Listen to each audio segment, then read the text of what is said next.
अस्सलाम वालेकुम, सुबह बखैर, गुड मॉर्निंग, आदाब अर्ज़ है। आप देख रहे हैं बाखबर सवेरा, मैं हूँ आपके साथ मदीहा नकवी।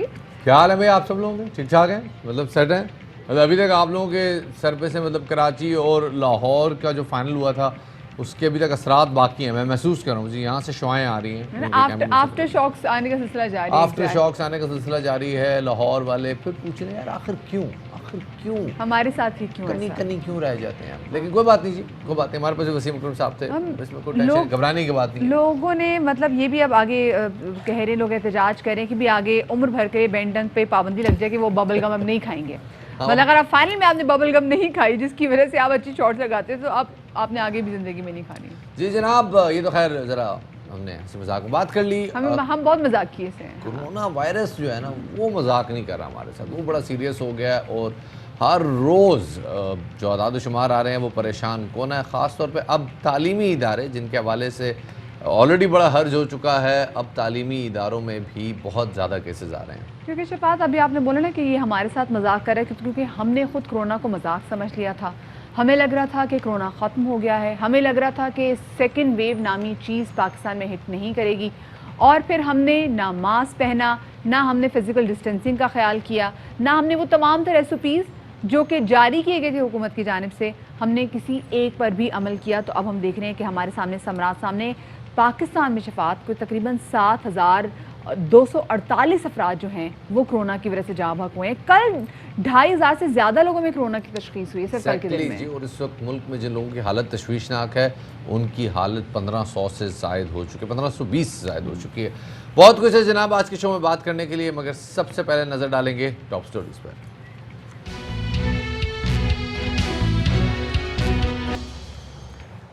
टॉप स्टोरीज आपने जानी, और सबसे पहले आपको कोरोना के हवाले से अपडेट देते चलें कि कोरोना की जो दूसरी लहर है ये शिद्दत इख्तियार करती चली जा रही है। कल के दिन में 19 अफराद कोरोना की वजह से जाँ बहक हुए हैं, जबकि 2,500 से ज़्यादा अफराद में कोरोना की तशख़ीस हुई है। और इसके साथ साथ पाकिस्तान में अब कोरोना से मरने वालों की तादाद भी 7,000 से 248 हो गई है। और इसी वजह से इसी पेश नज़र जो तालीमी इदारे जो खोले गए थे, तो अब ये शफात तजवीज़ ज़ेर गौर है कि 24 नवंबर से 31 जनवरी तक ये जो तालीमी इदारे हैं बशमूल जो स्पेसिफिकली जो प्राइमरी जो स्कूल्स हैं इनको बंद कर दिया जाए, क्योंकि बच्चों की सेहत से बढ़ के जो है वो कोई चीज़ नहीं है। सिंध हुकूमत इस हवाले से ऑलरेडी अपने तहफ़्फ़ुज़ात का अपने फ़ैसलों का इजहार कर चुकी है। वो मौसम सरमा की तवील तातीलात देने पर राज़ी नहीं है, लेकिन कोरोना वायरस अपना एग्रेशन दिखा रहा है। कोरोना वायरस की शिद्दत में तेज़ी आती जा रही है और गुज़िश्ता 24 घंटों के दौरान जो अफराद जिनकी हालत तशवीशनाक बताई जाती है उनकी तादाद NCOC के आदाद शुमार के मुताबिक 1535 यानी 1535 हो चुकी है। और मुल्क भर में गुज़िश्ता 24 घंटों के दौरान कोरोना वायरस के तकरीबन 36,899 टेस्ट किए गए। टेस्ट की तादाद में कोई कमी नहीं है, लेकिन कोरोना वायरस के केसेस सामने आने की शरह में इजाफा होता जा रहा है। बात इसी वजह से बहुत सारे पंजाब के शहरों में भी जुज़वी तौर पे कहीं कहीं इलाकों में लॉकडाउन भी किया गया है। टाइमिंग्स दे दी गई हैं कि कौन से इलाकों में क्या टाइमिंग्स है अगर आपने घरों से बाहर निकलना है, चाहे वो शॉप्स हो, मेडिकल शॉप्स हो, इन तमाम तर चीज़ों की। और साथ में हम क्योंकि बात कर रहे थे तालीमी इदारों के हवाले से, कराची में जैसे कि हमने देखा कि काफ़ी सारे सरकारी स्कूल और निजी स्कूल जो हैं उनको वहाँ पर केसेस अपीयर होने की वजह से बंद कर दिया गया। तो अब वफाकी वजारत तालीम की जानिब से ये कहा गया है कि प्राइमरी स्कूल 24 नवंबर से बंद कर दिए जाएंगे। 2 दिसंबर से मिडिल स्कूल भी बंद करने की तजवीज़ है, जबकि जो सेकेंडरी स्कूल है वो 15 दिसंबर से बंद करने की तजवीज़ दी गई है। तालीमी सेशन को 31 मई तक बढ़ाने की भी तजवीज़ दी गई है। मैट्रिक और इंटरमीडिएट के इम्तिहान अगले साल जून में लिए जा सकते हैं, जो सूरत हाल कोरोना की वजह से चल रही है। और बैनुल सूबाई वजारत तालीम कॉन्फ्रेंस 23 नवंबर को होगी, जिसमें सूबे ये फैसला करेंगे कि आया वो स्कूल बंद करने जा रहे हैं या नहीं बंद करने जा रहे। दूसरी जानब जैसे शफात ने भी पहले आपको बताया कि वज़ीर सेहत सिंध जो हैं सईद गनी साहब, जो वज़ीर तालीम हैं सिंध हैं सईद गनी साहब, उन्होंने कहा है कि हम स्कूल बंद नहीं करेंगे क्योंकि ऑलरेडी बच्चों का पढ़ाई में बहुत हर्ज हो चुका है। जी जनाब, और ये भी एक तजवीज़ सामने आई है कि जून में मैट्रिक के और इंटरमीडिएट के इम्तहानात लिए जाएं। सिर्फ कराची में अगर बात की जाए तो कोरोना केसेस के बायस 15 सरकारी स्कूल और 7 निजी तालीमी इदारे बंद कर दिए गए हैं, 16 नवंबर को वफाकी वजीर शफकत महमूद की ज़ेर सदारत वज़रात तालीम का भी इजलास हुआ, जिसमें वफाकी वजीर ने बताया कि तालीमी इदारों में कोरोना केसेस ख़तरनाक हद तक बढ़ गए हैं। इस हवाले से बात करने के लिए हमारे साथ मौजूद हैं general secretary all Sindh parents association Mahmood Rab साहब। बहुत शुक्रिया सर आपका हमें वक्त देने के लिए। साथ ही हमें ज्वाइन करेंगे तारिक शाह साहब, जो कि चेयरमैन है all private school association of Pakistan के। आप दोनों मेहमानों को खुश आमदीद कहते हैं। बाखबर सवेरा महमूद रब साहब, सबसे पहले आपकी तरफ आएंगे।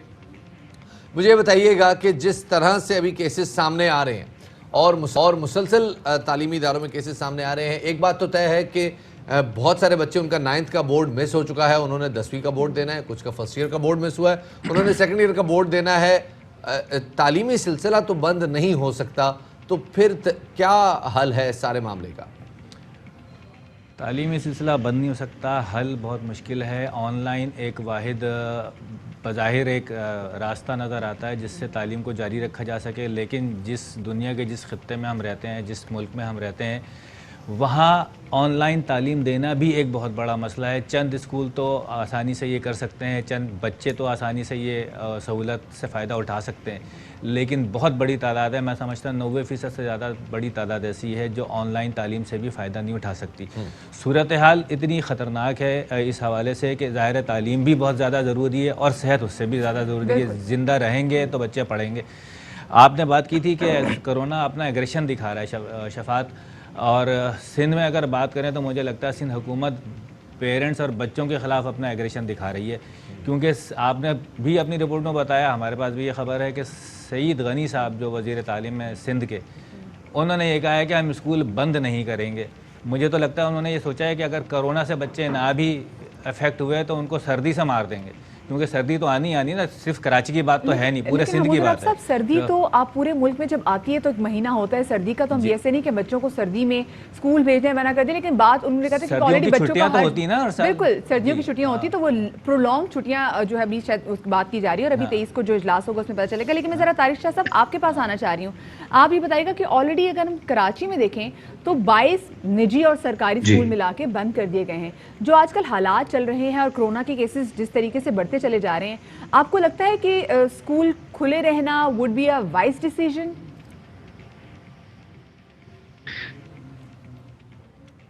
जी बिल्कुल, देखें जैसे आपने कहा और हमूद साहब ने भी कहा कि तालीम बहुत ज़रूरी है और वैसे ही बहुत ज़्यादा खर्च हो चुका है। बच्चे जो है वो 4 मंथ्स के बाद जो है वो स्कूल वापस आए थे। ऑनलाइन बिल्कुल सही बात है कि हमारे यहाँ फैसिलिटीज अवेलेबल नहीं है, कि वरना हम बहुत कोशिश करते हैं। पे पेरेंट्स पे बर्डन आ जाएगा कि फिर वो गैजेट्स खरीदें, इंटरनेट अच्छा लें, तो ये सब बड़ा मुश्किल काम है। स्कूल खोलना इसलिए जरूरी था क्योंकि बोर्ड एग्जाम्स जैसे आगे आने वाले हैं, बच्चों को लास्ट ईयर भी बगैर पेपर्स के पास किया गया, इस बार कैसे किया जाएगा।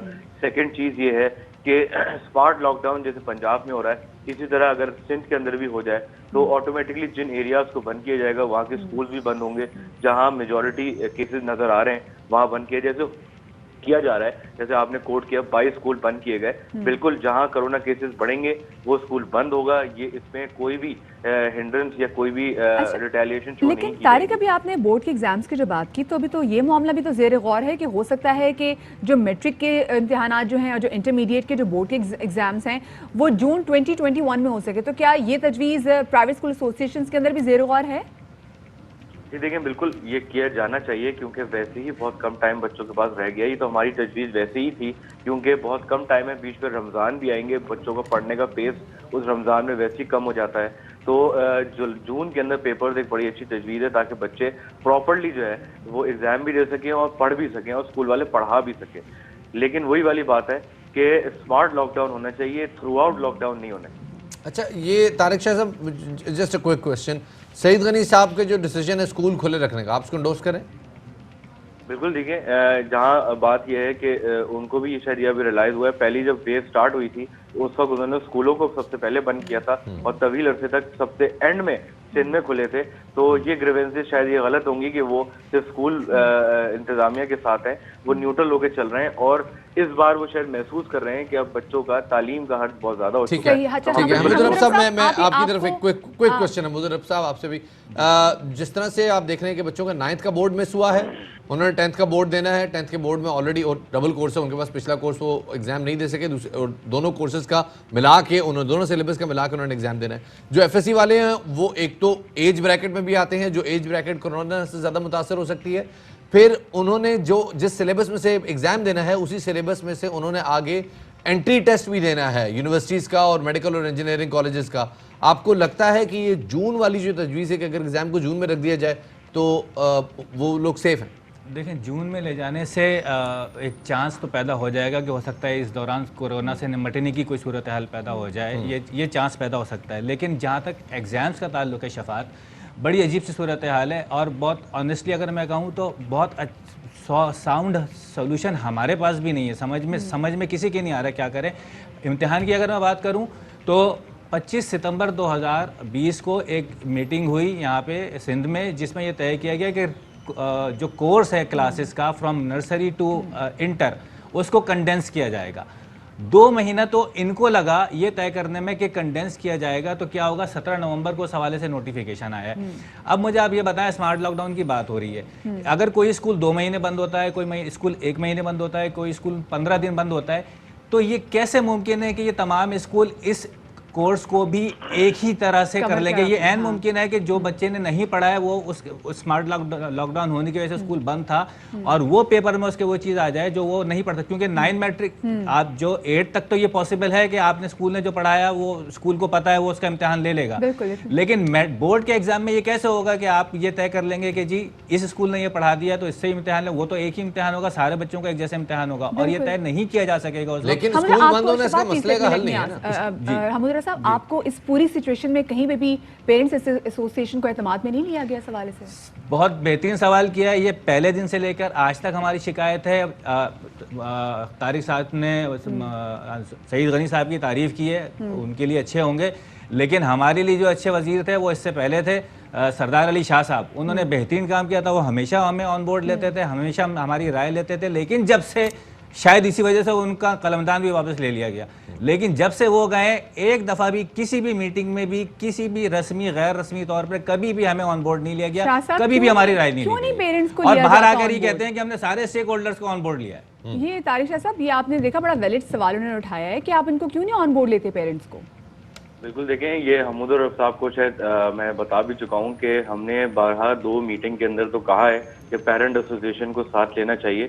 जाहिर सी बात है, अगर उनके कोई ग्रीवेंसेज हैं तो वो बाहर आके ना हो, उसी मीटिंग के अंदर हल हो जाए तो एक बड़ा अच्छी फिजा कायम होगी। लेकिन सिंध गवर्नमेंट की अपनी भी पॉलिसीज हैं जिसकी वजह से वो ऑन बोर्ड नहीं ले रहे, लेकिन शायद आने वाले वक्तों में ले लें। अब ये बताइएगा कि आपने जैसे बताया अप्रैल से मई तक तो हमारे पास रमज़ान का पीरियड होगा, उसमें तो वैसे ही बच्चों का पढ़ने का ज़रा टेम्पो स्लो हो जाता है। ये जो जून तक की तजवीज़ है मरकज़ की, आपको लगता है सिंध गवर्नमेंट को मान लेनी चाहिए या सिंध गवर्नमेंट अपने रिदम पे ही चले और मार्च अप्रैल में जाके एग्जाम्स करे? लेकिन सिंध गवर्नमेंट की जहाँ तक बात है, अभी तक जो कैलेंडर बना है वो इन्होंने भी मई के एंड में जो है ना एग्जामिनेशन को शेड्यूल दिया था, तो मई के एंड और ये जून के, और ये बोर्ड और इंटरमीडिएट दोनों की बात करें, मैट्रिक और इंटरमीडिएट दोनों की बात करें। इंटरमीडिएट वैसे ही जून में शेड्यूल था। सही। तो आप लोग इस पे मुतमईन है और आपको लगता है कोई प्रॉब्लम नहीं होगा कि स्कूल भी बंद ना हो और बोर्ड के एग्जाम्स मई तक चले जाएं तो बच्चों को सिलेबस कवर करने में कोई प्रॉब्लम नहीं होगा? बिल्कुल, क्योंकि टाइम 2 महीने ज्यादा भी मिल जाएगा। दूसरी चीज ये है कि जो रिड्यूस सिलेबस किया गया है, तो अगर कोई स्कूल खुदा ना खास्ता बंद भी हो जाता है for a period of 1 week, तो वो फिर वापस कवर कर सकेगा, तो उसका सफिशिएंट टाइम होगा। मेरे ख्याल से हमूदुर साहब, आप यहाँ पे कुछ ऐड करना चाह रहे हैं? जी, मैं 2-3 बातें ऐड करना चाह रहा हूँ। एक तो शफात ने बात की थी एज ब्रैकेट की, और तारिक कह रहे हैं 1 हफ्ते के लिए स्कूल बंद हो जाएगा। देखें, मैं कल की बात आपको बताऊं, कल मैंने एक केस रिपोर्ट किया, एक क्लास में 2 बच्चे कोविड रिपोर्ट हुए। स्कूल ने स्कूल बंद नहीं किया और रिपोर्ट भी नहीं किया कि हमारे यहाँ ये बच्चे रिपोर्ट हुए। जब मैंने ये रिपोर्ट किया एजुकेशन डिपार्टमेंट को, तो जब उन्होंने व्हाट्सएप के ऊपर उनसे रब्ता किया तो उन्होंने कहा जी हमने उन 2 बच्चों को घर भेज दिया था और उसके बाद जो है हमने SOPs हम फॉलो कर रहे हैं और हम फ्यूमिगेशन कर देते हैं। They never closed the school. ये कराची के स्कूल की बात कर रहा हूं। बड़ी खौफनाक बात बता रहे हैं जी, कि अगर बिल्कुल। स्कूल्स में कोरोना के केसेस निकल रहे हैं और स्कूल वाले सिर्फ उन्हीं बच्चों को भेज रहे हैं, बाकी जो पूरी क्लास के बच्चों को क्वारंटीन या फिर अपने टीचर्स का टेस्ट नहीं करा रहे, तो ये परेशान कुन बात है। तो ये बताएं कि ऐसे स्कूल्स के खिलाफ कोई एक्शन नहीं लिया जा रहा तारिक शाह साहब, कि जहां पर केसेस कोरोना के निकल रहे हैं वो उन मखसूस बच्चों को तो घर भेज देते हैं, लेकिन बाकी अपना तमाम तर प्रोसेस जारी और सारी रख रहे हैं बगैर नोटिस मिलाए। और ये तो एक केस है जो हमें पता चल गया, ऐसे और पता नहीं कितने केसेस होंगे। बिल्कुल, मैं आपको बताऊं, देखिए मेरी नॉलेज में ऐसा कोई केस था नहीं, लेकिन अगर ये हाईलाइट कर रहे हैं बिल्कुल होगा, और वो स्कूल ने गलत किया तो उसके अगर ये हमें नाम भेजें तो हम भी उनसे डायरेक्टली बात करेंगे। और वैसे तो काम ये एजुकेशन डिपार्टमेंट का है और ये कर भी रहा है। जो 7 प्राइवेट स्कूल्स बंद हुए हैं वो इसी वजह से हुए थे क्योंकि उनमें कोरोना केसेस आइडेंटिफाई हुए। सही। लेकिन आपने खुद ही बताया था कि जब प्राइवेट स्कूल एसोसिएशन में जब नहीं प्राइवेट स्कूल जो हैं वो SOPs पे अमल दरामद नहीं करेंगे तो प्राइवेट स्कूल एसोसिएशन वाले इस पर जरूर नोटिस देंगे। बहुत शुक्रिया जी। तारिक शाह हमारे साथ मौजूद थे, हमूदुर रब साहब हमारे साथ मौजूद थे। और शफात, पेरेंट्स का कंसर्न बिल्कुल सही है कि भाई जब स्कूल में बच्चों के अगर कोरोना टेस्ट पॉजिटिव आ रहे हैं, स्कूल इंतजामिया बच्चों को घर भेज रही है, उन पर्टिकुलर बच्चों को घर भेज रही है, और बाकी ना कोई नोटिस लिया जा रहा है, ना किसी और की एक्शन नोटिस बात लेके आई जा रही है मदीहा। लेकिन स्कूल्स बंद करना मसले का हल नहीं है। सबसे बड़ा प्रॉब्लम ये है कि बच्चों ने अपने कोर्स कवर करने हैं, उन्होंने आगे यूनिवर्सिटीज़ में एडमिशन लेने हैं, कॉलेज में एडमिशन लेने हैं, ये सब एक पूरी टाइमलाइन सेट है और इसमें 1-1 महीने का गैप होता है जिसके लिए बच्चों को तैयारी भी करनी पड़ती है। वो पूरी टाइमलाइन डिस्टर्ब हो सकती है। तो जनाब, कोरोना के हवाले से हमारी अगली खबर है। बिल्कुल शफात, और वो ये है कि इस्लामाबाद हाई कोर्ट ने भी कोरोना के बढ़ते हुए केसेस की वजह से एक अहम फैसला किया है। अदालत ने NCOC के फैसलों की तौसीक कर दी है और कोरोना के दौरान ये जो बड़ी तकरीबात हो रही हैं इनसे मुतालिक फैसला जारी करते हुए चीफ जस्टिस अतर मिनुल्लाह ने रिमार्क्स में कहा है कि अदालत हुकूमती कमेटी के फैसलों में मुदाखलत की कायल नहीं है। बड़े इज्तिमात, यानी कि बात हो रही है सियासी इज्तिमात की, बड़े इज्तिमात से कोई फर्द, कोई बंदा कोरोना का शिकार हुआ तो कानूनी कार्रवाई हो सकती है। इसमें मेरे ख्याल से रिलीजियस इज्तिमात भी आ जाते हैं, मतलब कोई भी इज्तिमा, चाहे वो शादी के हों, चाहे कोई बड़ी ऐसी कॉन्फ्रेंस हो रही हो जहाँ पे कोरोना फैले, तो इंतजामिया जी जनाब, और इंतजामिया के खिलाफ जनाब एक्शन हो सकता है। और NCOC ने भी किसी किस्म के बड़े इज्तिमा से पहले ही मना कर रखा है। 300 अफराद से ज़्यादा के आउटडोर इज्तिमा पर मुकम्मल पाबंदी है। NCOC में यह भी तय हुआ था कि बड़े इज्तिमा से कोरोना फैला या वायरस किसी मुतासिर फर्द में चला गया और अगर उसकी खुदा न खास्ता जान चली गई तो ऑर्गेनाइजर्स के खिलाफ सख्त कानूनी कार्रवाई होगी। ये तो जनाब एक अदालती फैसला है और मेरे ख्याल में बड़ा मुनासिब और बड़ा सही फैसला है क्योंकि लोगों की जान का मामला है। बिल्कुल शफात, आपने बिल्कुल सही बात की, लोगों की जानों का मामला है और ये बाकी भी ना सिर्फ लोगों की जानों का मामला है बल्कि वो लोग जो कि इज्तिमात कंडक्ट कर रहे हैं, जो ये रैलियाँ निकाल रहे हैं, उनकी अपनी भी जिंदगियाँ इससे जुड़ी हुई हैं।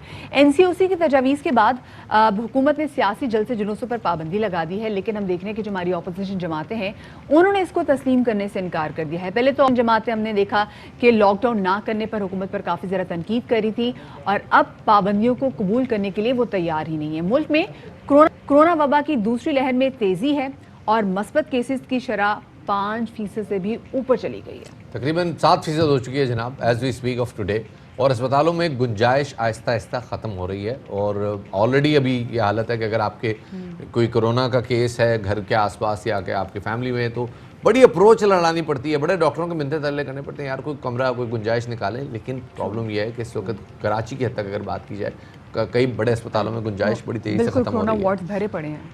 अपोजिशन जमातों की जानिब से जनाब इस मामले को संजीदा नहीं लिया जा रहा। अपोजिशन जमातों ने पहले जो हुकूमती वार्निंग थी कोरोना वायरस के हवाले से पहले उसका मजाक उड़ाया, उसको वो कहा कि जी ये सियासी बयान है और ये है फलां ढिमका है। और अब वो जनाब अपने इज्तिमात मुनक्किद करवा रहे हैं। गुज़िश्ता रोज़ भी मानसेरा में नून लीग की जानिब से एक बड़े जलसे का एहतमाम किया गया था और SOPs पे अमल दरामद क्या था वो अगर हमारे पास उस जलसे के मनाजिर हो तो आप खुद देख लीजिएगा। किसी एक बंदे ने मास्क नहीं पहना हुआ, दूर दूर तक लोग ऐसे जुड़ जुड़ के उनकी कुर्सियां लगी हुई। बिल्कुल, ये कोई पुराने मनाजिर नहीं है, ये आपके सामने जो कल का जलसा हुआ उसके मनाजिर हैं। यहाँ पे आप देख सकते हैं कि जितने लोग मौजूद हैं उनमें से इक्का दुक्का आपको नजर आएगा लोगों ने मास्क पहना है, अदरवाइज लोगों में कोई फिजिकल डिस्टेंसिंग का ख्याल नहीं किया गया।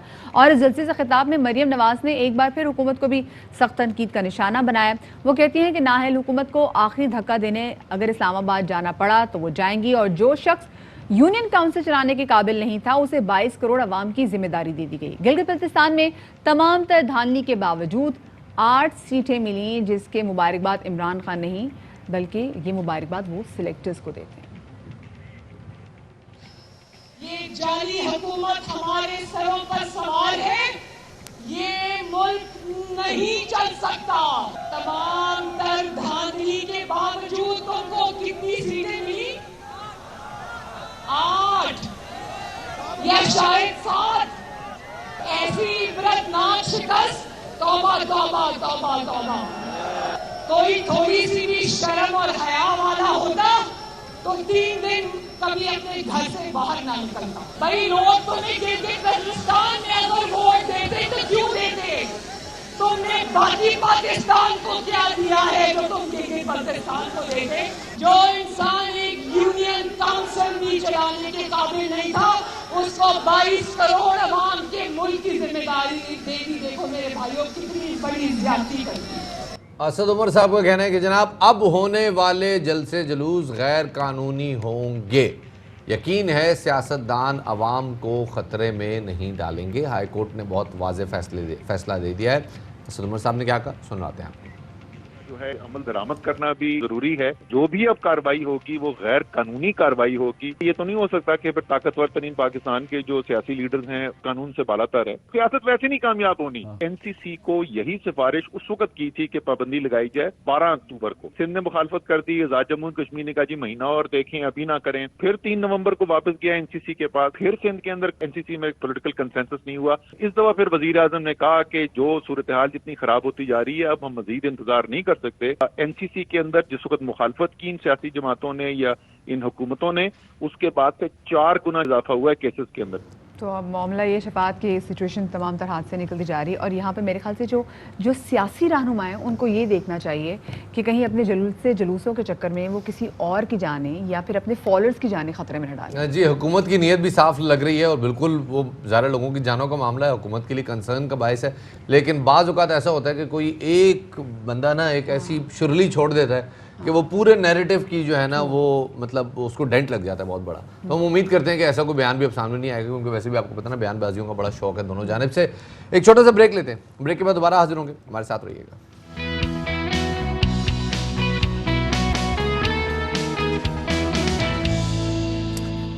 ब्रेक के बाद खुशामदीद कहते हैं आपको बाखबर सवेरा में। कराची वालों के ऊपर जनाब ये साल स्ट्रीट क्राइम के हवाले से कुछ ज़्यादा अच्छा नहीं गुजरा। मतलब अगर सिर्फ कत्ल की वारदातों के हवाले से बात कर दी जाए तो तकरीबन 322 अफराद इस साल कत्ल की वारदातों में जाँ बहक हुए हैं।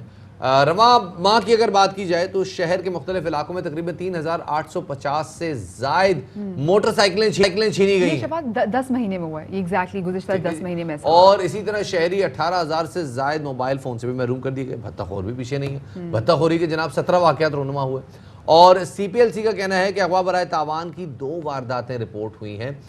मुतासिन कहते हैं कि पुलिस सिर्फ दरखास्तें वसूल करती है, अमली तौर पर कोई कार्रवाई नहीं करती। बिल्कुल शफात, लोगों का इस हवाले से पुलिस पे जो एतमाद है वो संभव कम होता जा रहा है और इसलिए बेशतर लोग मोबाइल छिन जाने के बाद पुलिस को रिपोर्ट दर्ज करने के बजाय सिम बंद करने पर इत्तफाक कर लेते हैं। शहरी कहते हैं कि घर से बाहर निकलना हमारे लिए अजाब हो गया है, हमारी जानों की कोई जमानत नहीं रही, ना मोटरसाइकिल की कोई जमानत है, ना ही कोई नकदी जो है वो हमारी महफूज है और ना ही हमारे मोबाइल फ़ोन जो है वो महफूज हैं।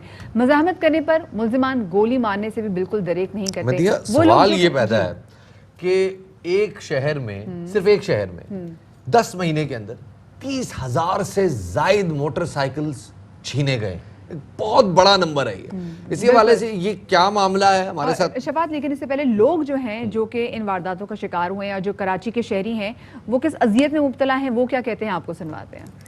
हम आ रहे थे तो तकरीबन 2 बंदों ने पकड़े थे, जो है ना 500 रुपये जेब में थे, वो खींच के ले लिए। डकैतियाँ फिर से शुरू हो गई, लोग फिर से बेचारे मर रहे हैं, किसी से क्या छीन रहे हैं, किसी से क्या छीन रहे हैं, तो हालात बहुत खराब चल रहा है। इसका मेन वजह बेरोजगारी है। बेरोजगारी की वजह से स्ट्रीट क्राइम बढ़ेगा।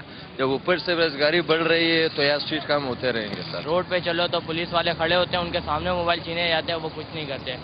रेंजर्स वाले कुछ तो ख्याल करते थे लेकिन पुलिस वाले कुछ भी ख्याल नहीं करते।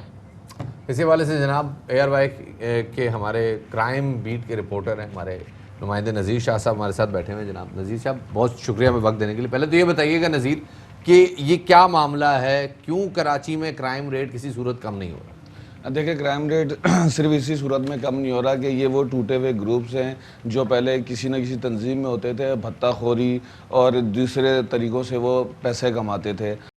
के मामलात में रहते हुए शॉर्टकट तरीके से पैसा कमाने के लिए भी इस तरह की वारदातें करते हैं। उसमें ज़्यादातर जो हमने अब तक ये तादाद देखी है, जो जराइम की वारदातों में मुलविस लोग हैं, तो ये वो हैं ज़्यादा जो गैर मकामी हैं, जो अफ़गानी हैं। बहुत ज़्यादा जो इवन के जो हाउस रॉबरीज़ की जो सबसे बड़ी वारदातें हैं, उनका ताल्लुक भी अफ़गानिस्तान से, और इस तरह वो बॉर्डर के रास्ते से होकर कराची आके बाकायदा एक दो महीनों में वारदातें करते हैं, उसके बाद फ़रार हो जाते हैं। फिर पता चलता है कि उनका ताल्लुक अफ़गानिस्तान से था। और हमने जैसे आपकी एक रिपोर्ट भी थी नज़ीर कि यहाँ से जो हमारे मोबाइल फ़ोन चोरी होते हैं वो समहाउ पे मिलते हैं अफ़गानिस्तान से। यहाँ से जो चीज़ें चोरी होती हैं उनके जिस गाड़ियों के भी स्पेयर पार्ट्स हमें अफ़गानिस्तान से मिलते हैं। तो इसका मतलब है कि वो बड़ा मुनज़्ज़म ग्रुप है जो यहाँ पर काम कर रहा है। और सिर्फ कराची के कुछ इलाकों में नहीं, हम डिफेंस की बात करें तो वहाँ पे भी बहुत ज़्यादा रॉबरीज की वाक़यात और मगिंग की, स्ट्रीट क्राइम्स की वारदातें बढ़ती जा रही हैं। देखें, कराची में 2 से 3 गिरोह हैं जो बहुत ज़्यादा मुनज़्ज़म तरीके से बड़ी वारदातें कर रहे हैं, जिसमें एक अफ़गानी ग्रुप है, इसके अलावा एक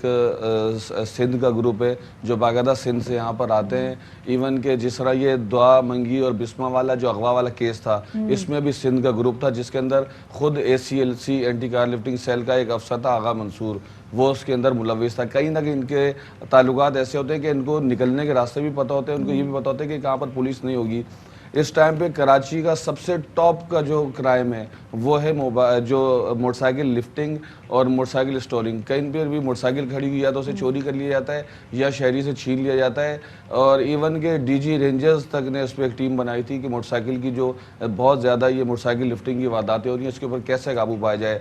30,000 से ज़्यादा मोटरसाइकिलें सिर्फ 10 माह के दौरान अब तक चोरी या छीनी गई हैं। और ये वो रिपोर्ट है जो CPLC बता रही है। लेकिन कल एक और इंकशाफ मुझ पर हुआ है।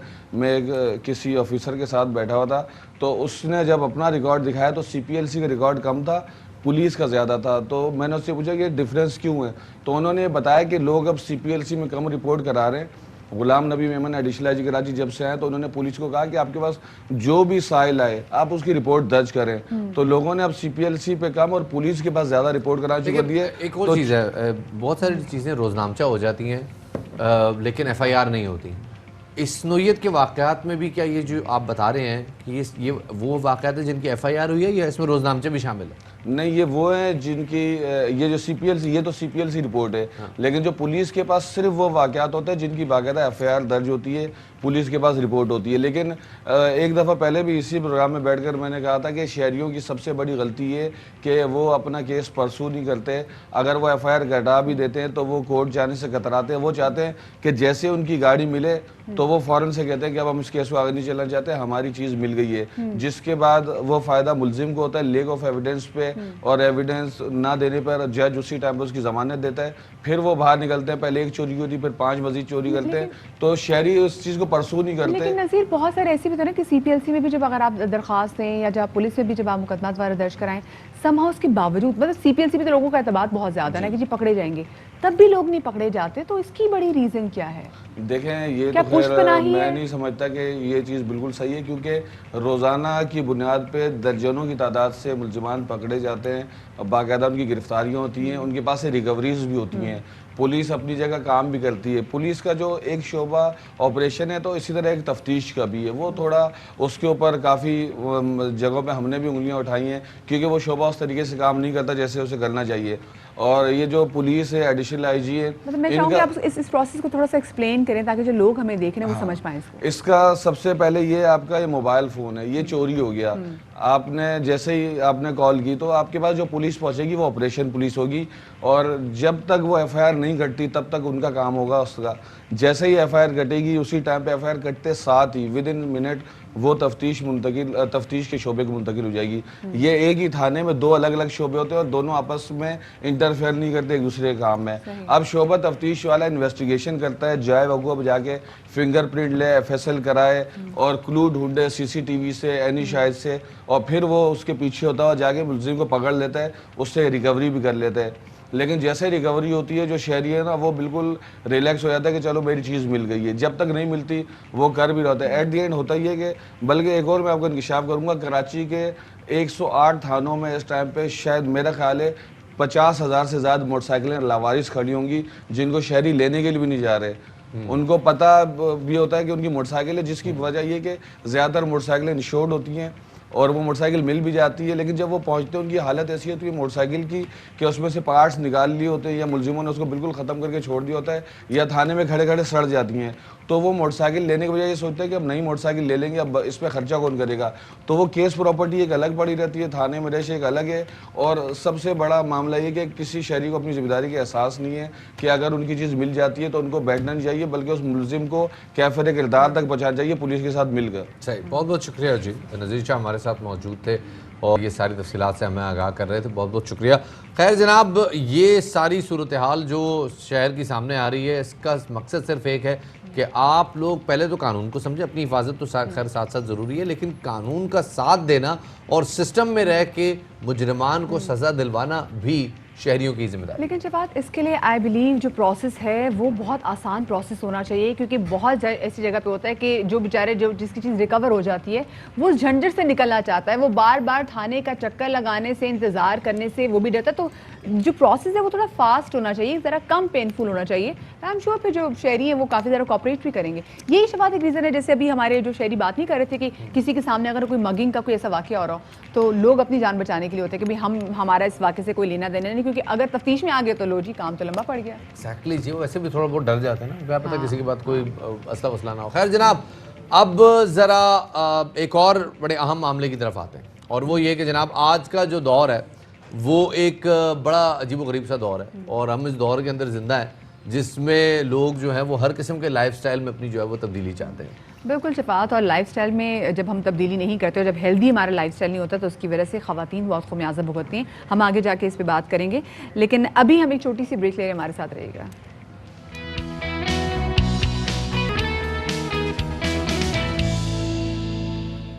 ब्रेक के बाद खुशामदीद कहते हैं जनाब आपको बाखबर सवेरा में, और इस प्रोग्राम के प्लेटफॉर्म से बार बार एक बात होती है, लाइफस्टाइल चेंज करें, हेल्दी लाइफस्टाइल अपनाएं।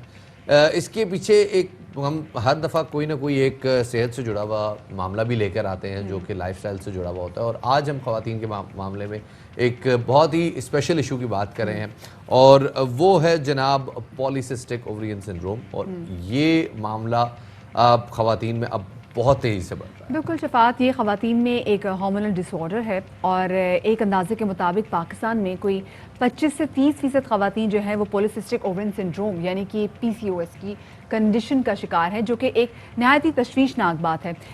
PCOS में ओवरीज बहुत ज़्यादा हार्मोन पैदा करती हैं, और इसके असरात हम देखते हैं कि जिस्म के मुख्तलिफ अज़ा पर भी होते हैं। मोटापे का भी ख़वातीन शिकार होती हैं, चेहरे पर हम देखते हैं कि काफ़ी मोटे मोटे बाल भी आ जाते हैं, और पूरी बॉडी पे मोटे मोटे बाल आ जाते हैं, जिसकी एक बड़ी वजह ये भी होती है कि एक मेल हार्मोन जिसको एंड्रोजन कहते हैं वो PCOS में काफ़ी ज़्यादा बढ़ते हैं। तो एग्जैक्टली ये क्या चीज़ है और ख़वातीन को अपना कैसे ख्याल रखना चाहिए, इसी वाले से बात करने के लिए हमारे साथ मौजूद हैं डॉक्टर यूसुफ, उनको शामिल गुफ्तगू करेंगे।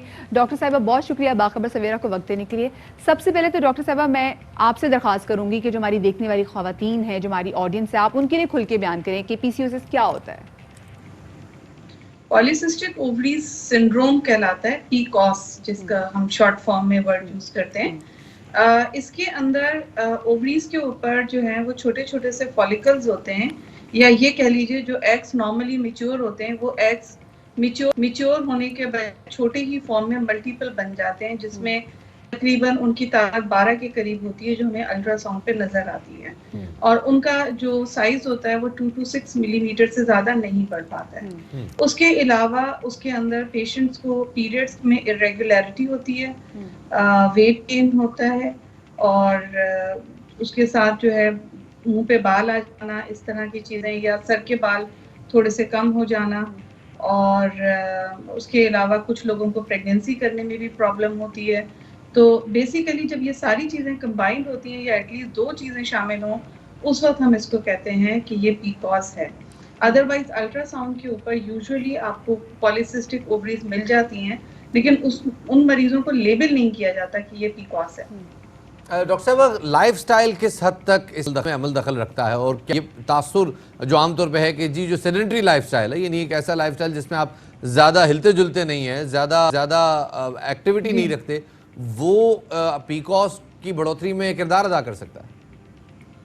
जी बिल्कुल, जैसे जैसे वेट बढ़ता है या PCOS किसी को होता है तो उन लोगों को का भी वेट बड़ी फास्ट बढ़ जाता है। तो इसके अंदर जो सबसे इम्पोर्टेंट चीज है वो हेल्दी लाइफ स्टाइल है। जब आप हेल्दी लाइफ स्टाइल मतलब डाइट जो है वो आपकी बैलेंस्ड हो और उसके साथ साथ थोड़ा बहुत कुछ ना कुछ वर्कआउट 15 मिनट्स या 30 मिनट्स का एटलीस्ट 3 से 4 दफा हफ्ते में अगर कर लिया जाए तो आप इस चीज को अवॉइड कर सकते हैं by having normal weight. Doctor साहब, ये एक बड़ा अहम सवाल है, सॉरी टू कट यू मदिया, ख़वातीन के हवाले से बहुत सारी ख़वातीन, और मेरे सर्कल की अपनी बात करूं, बहुत सारी ख़वातीन डाइट कॉशियस होती हैं, और ये जो मॉडर्न डाइट कॉशियसनेस है ये बहुत सारी चीज़ें साथ लाती है। लोग कार्ब्स कट करते हैं, शुगर्स कट करते हैं, फैट्स कट कर लेते हैं, और एक बड़ी अजीबोगरीब डाइट बन जाती है। ऐसी डाइट के होते हुए हम इसको हेल्दी डाइट कह सकते हैं? नहीं, बिल्कुल भी नहीं। जैसे अभी आजकल बहुत मशहूर डाइट्स हैं जिसमें कीटो डाइट आ जाती है, जिसमें कार्बोहाइड्रेट बिल्कुल बंद कर दिए जाते हैं। कुछ लोग हाई प्रोटीन डाइट पर आ जाते हैं और वो इस तरीके से जो चीजें होती हैं, आपको एक बैलेंस मिकदार में कार्बोहाइड्रेट्स भी लेने हैं, फैट्स भी लेने हैं और प्रोटीन भी लेने हैं। अच्छा, और उसके साथ साथ आपको एक्सरसाइज भी करनी है। सही, ठीक है। लाइफस्टाइल तो हमें चेंज करने की जरूरत है डॉक्टर साहब, हम बार बार हम भी अपने नाज़रीन को कहते हैं, लेकिन ये बताइएगा कि कौन सी एज में हम जाके इसको डायग्नोज कर सकते हैं कि बच्ची को पीकॉस की प्रॉब्लम है, क्योंकि इससे आपने इनफर्टिलिटी भी बढ़ती है। और साथ में ये भी कहिएगा, ये जो आजकल हमारी खुराक में जो हम मुर्गियाँ बहुत खा रहे हैं, जैसे हम प्रोटीन भी अगर डाइट करते हैं तो उसमें जो इंजेक्शन लगी हुई मुर्गियाँ हैं, ये कितनी नुकसानदेह है ख़वातीन के लिए, लड़कियों के लिए? अच्छा, मैं आपका पहले सवाल का जवाब दूंगी कि आप कब डायग्नोज कर, क्योंकि ये एक बहुत इंपॉर्टेंट सवाल है। हमारे पास बहुत सारी बच्चियां जो 13, 14 या 15 इयर्स की यंग एज ग्रुप में बच्चियों को उनकी मदर्स ले आती हैं कि हमने अल्ट्रासाउंड कराया या उनके पीरियड्स इरेगुलर थे जिसकी वजह से हमने अल्ट्रासाउंड कराया और उन पॉलीसिस्टिक ओवरीज आ गई हैं। सो नॉर्मली क्या होता है कि यंग एज ग्रुप के अंदर ओवरीज ज़्यादा हाइपर एक्टिव होती हैं और उसमें जब अल्ट्रासाउंड कराते हैं तो मल्टीपल सिस्ट मौजूद होती हैं। तो बेहतर तरीका ये होता है कि 16 to 18 इयर्स के बाद ये डायग्नोसिस पॉलीसिस्टिक की करनी चाहिए। उससे पहले अगर कोई बच्ची ओबीज है या उसके अल्ट्रासाउंड पे इस तरह के फीचर्स आ रहे हैं या कोई और फीचर्स हैं, तो उस सूरत हाल में सिर्फ वेट रिडक्शन करके उसको नॉर्मल वेट पे लाना is the best policy to do it. ठीक है, उसके बाद आपका जी आपका अगला सवाल था कि मुर्गी का। तो मुर्गियों का डेफिनेटली जो अभी जो हमारे पास मुर्गियां आती हैं जिसके अंदर मल्टीपल स्टीरॉइड्स उनको इंजेक्शन लगा के और उसके बाद फिर वो मार्केट में लाते हैं ताकि उन मुर्गियों का वजन बढ़ जाए, वो डेफिनेटली बहुत सारी चीज़ों को इनिशिएट करता है, बहुत सारी बीमारियों को इनिशिएट करता है, जिसके अंदर पॉलीसिस्टिक ओवरीज भी एक। डॉक्टर साहब, सॉल्यूशन क्या है, इलाज क्या है, किस तरीके से छुटकारा हासिल कर सकते हैं इस बीमारी से? इसका जो बेस्ट जो अगर मैं कहूँ कि सबसे पहली बात तो ये कि अपने वेट को और अपने लाइफ स्टाइल को मॉडिफाई करें और उस हिसाब से अपने आप को लेके चलें ताकि अगर लड़कियां नॉर्मल वेट के अंदर फॉल कर रही होंगी। दूसरी एक और चीज़ मैं यहाँ पे ऐड करूँगी, हमारी एशियन पॉपुलेशन है, उनका जो बॉडी मास इंडेक्स होता है जो कि कैलकुलेट होता है हाइट और वेट के हिसाब से, वो हमारा अपर लिमिट है 23, जबकि हम बाकी मुल्कों में इसको 28 तक भी ले जाते हैं। ठीक है, तो हमारा थोड़ा सा जो एशियन पॉपुलेशन है उसका बीएमआई थोड़ा सा और फर्दर कम होने की ज़रूरत है और उसकी लिमिट है 23। उसके अलावा हमारे पास जो है इंसुलिन रेजिस्टेंस, इंसुलिन एक हार्मोन होता है जो कि पैंक्रियास से रिलीज होता है, उसका एक रेजिस्टेंस बॉडी में जल्दी डेवलप हो जाता है हमारी अपनी इथेनिसिटी की वजह से। उसके हिसाब से भी ये हो जाता है कि हमें अगर नॉर्मल वेट पे रहेंगे तो हमारा इंसुलिन हार्मोन भी अच्छा फंक्शन करता रहेगा और जैसे ही हमारा वेट बढ़ेगा तो इंसुलिन रेजिस्टेंस भी बढ़ जाएगा। Weight is the game, weight का गेम है सारा। बहुत बहुत शुक्रिया जी डॉक्टर फरीन, हमें इस हवाले से आगे करने के लिए। ख़वातीन और हज़रात, उम्मीद करते हैं डिस्कशन से कोई नई खिड़की जरूर खुली होगी। और शिफात, आपको पता है बहुत सारी ख़वातीन जो है वो कहती है कि जो हमें पीकॉस इस वजह से हो गया क्योंकि हमारा वेट बहुत ज़्यादा था, तो हमें वेट की वजह से हुआ है। तो ये नहीं देखते कि हमने खुद अपना ख्याल नहीं किया था और पीकॉस की वजह से भी वेट गेन होता है। छोटी सी ब्रेक की तरफ जा रहे हैं, हमारे साथ रहिएगा।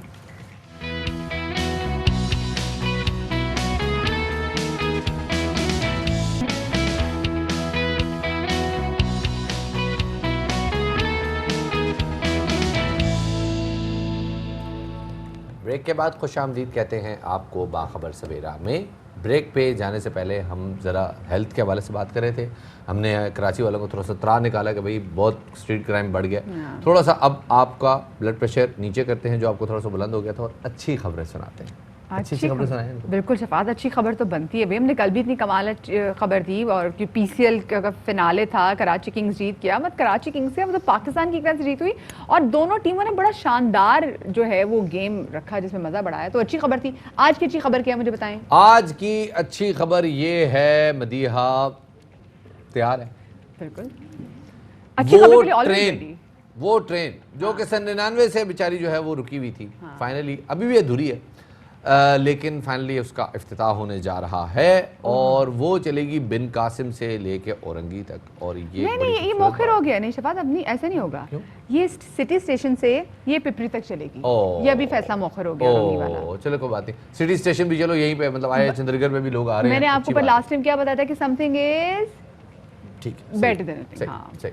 तो जनाब बहुत कुछ है और उम्मीद तो ये थी, दिल तो ये चाह रहा था कि आज हम आपको कहें कि जनाब हम ट्रॉफी लेके जो है पूरे शहर का क्राउन लगा रहे हैं, लेकिन क्या करें, वो भी केसीआर पे। बड़ा कोई मतलब, लेकिन चले कोई बात नहीं, कोरोना है, अगला पीएसएल जीत के फिर कर लेंगे इंशाल्लाह। बहुत कुछ है जी। टॉप स्टोरीज देखते हैं।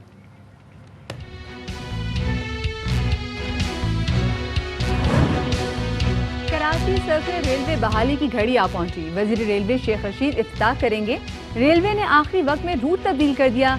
ट्रेन आज सिटी स्टेशन से पिपरी तक सफर करेगी। औरंगी के लिए 30 दिसंबर तक इंतजार करना होगा।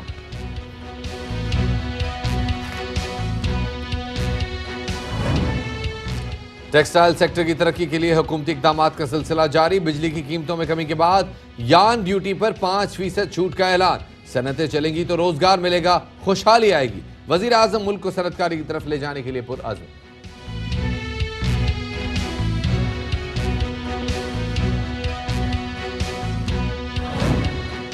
कराची में साइबेरियन हवाओं के डेरे, ठंडी हवाओं ने मौसम का मिजाज बदल दिया।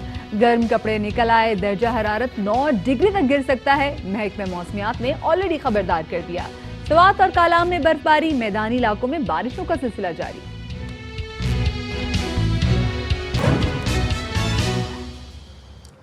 तो जनाब बिल आखिर 20 साल बाद, तकरीबन 21 साल बाद ये दिन आ गया जिसका कराची वालों को बड़ी बेसब्री से इंतजार था। अधूरी ही सही, लेकिन केसीआर फाइनली आज बाज़ाब्ता तौर पे ट्रैक पे आ रही है। बिल्कुल शफात, कल इंशाल्लाह इसका इफ्तिताह होने जा रहा है और इसका इफ्तिताह जो है वो शेख रशीद साहब जो कि वफाकी वजीर बराए रेलवे हैं वो करेंगे। लेकिन जो पहले जो शेड्यूल था वो शेड्यूल थोड़ा बहुत चेंज हुआ है। सिटी स्टेशन से ये जो केसीआर जो है ये चलेगी पिपरी तक और जो आखिर वक्त तक ये जो फैसला पहले किया गया था कि औरंगी तक ये आएगी, ये क्यों डिसीजन चेंज किया, इस हवाले से बात भी करेंगे। लेकिन क्योंकि कल होने जा रहा है इसका इफ्तिताह यानी कि 20 को, तो क्या कुछ तैयारियां की जा रही है। हमारे नुमाइंदे फैजुल्ला हमारे साथ मौजूद हैं, एग्जैक्टली ट्रेन के सामने भी खड़े हैं और ट्रेन बड़ी ज़बरदस्त किस्म की सजाई भी हुई है। अस्सलाम वालेकुम फैजुल्ला, ये बताएगा कि क्या कुछ तैयारियां की जा रही हैं कल के दिन के हवाले से। वालेकुम अस्सलाम मदीहा और शफात, अगर आप दोनों का एतराज़ ना हो तो मैं ख़ुद को नौजवान समझते हुए ये कह सकता हूँ कि मैं उन खुशकिस्मत लोगों में हूँ जिन्होंने 20-25 साल पहले सर्कुलर उस रेलवे में भी सफ़र किया था 1-2 बार, जो अब बंद हो चुकी है और अब इस नई ट्रेन को भी देखने का इत्तेफाक हो रहा है, मौका मिला है। यानी बचपन से सफ़र कर रहे हैं। ट्रेन में क्या फ़र्क है? नहीं, मैं 95 और 97 में सफ़र किया तो उसके बाद तो फिर बंद हो गई थी, फिर चिंचियाँ मिल गई थी और कराची वाले चिंग चीज़ में सफ़र करते हैं। अच्छा, इस ट्रेन का और उस ट्रेन में क्या फ़र्क है, थोड़ा सा मैं वो बता दूँ, फिर इसके बारे में आपको बताता हूँ। उस सर्कुलर रेलवे में जब हम सफ़र करते थे तो बस ट्रेन ही थी जिसकी खिड़कियाँ खुली रहती थी, वॉशरूम का कोई इंतज़ाम नहीं होता था और बस पिपरी से चलती थी सिटी स्टेशन तक। लेकिन उसकी अच्छी बात ये थी कि लोग उसमें सफ़र करते थे और बड़ी तादाद में शहरियों को उसकी वजह से सहूलत मैसर आती थी।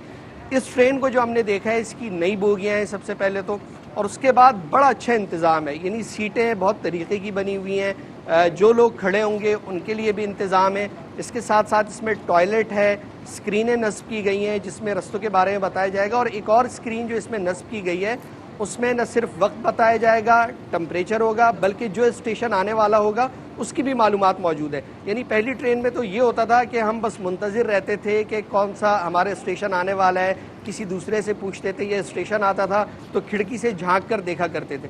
इसमें ऐसा कुछ भी नहीं है, आप इत्मीनान से बैठे रहिए और जब आपके स्टेशन आने वाला होगा तो स्क्रीन पर जली हरूफ में अंग्रेज़ी और उर्दू में आपके स्टेशन जगमगा उठेगा और आप वहाँ उतर सकते हैं। तो उसके बाद हम इस ट्रेन की बात करें तो तो पीपरी से इसका आगाज़ होगा और अगर ये औरंगी टाउन तक जाती है तो ये 60 किलोमीटर का रास्ता है जो तकरीबन 1.5 घंटे में तय होगा और इस दौरान 22 स्टेशन आएंगे।